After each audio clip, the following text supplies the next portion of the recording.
Good afternoon, my dear brothers and sisters.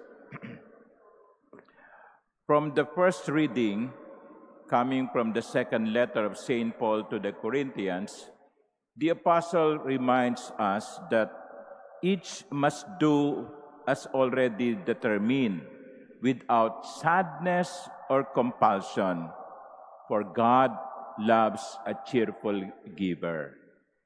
Ang sabi ni San Pablo, pag kayo'y nagbibigay, huwag kayong nakasimangot. Kapag kayo'y nagbibigay, huwag kayong kuripot. Sapagkat mahal ng Diyos ang nagbibigay ng kalugod-lugod. So that is a reminder to all of us. When we give, let us be cheerful givers. But the gospel is warning us, when we do something good, when we do something right, when we do something beautiful like giving, Jesus is reminding us, don't do this to win the praise of others.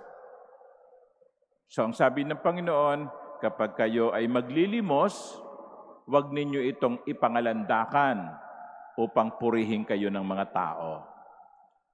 So therefore, the reason why the Lord is warning us not to do these things as a performance is motivation. You know, one of the great writers, T.S. Eliot, he was born American, but later became a British citizen. He said in one of his poems or writings, he says, the last temptation is the greatest treason, to do the right deed for the wrong reason. So sabi ni T.S. Eliot, no, ang pinakamatindi daw tukso sa isang tao ay gawin ang mabuting bagay sa maling dahilan.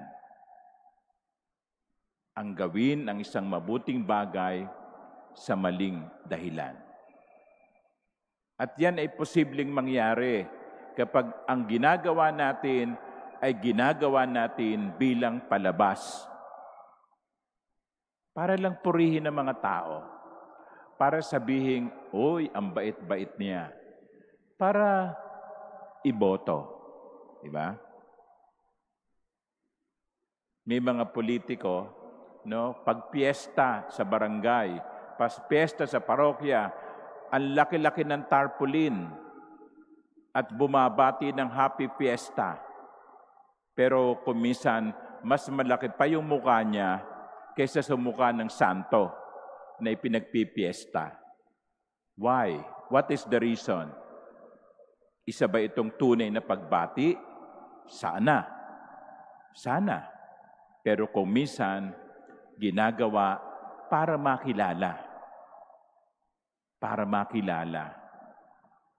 Para sa araw ng halalan, maalaala. Kapag ganon, nababaliwala yung kagandahang loob na ginawa. Nababaliwala yung mabuting ginawa sapagkat ang lahat ay nagiging palabas lamang.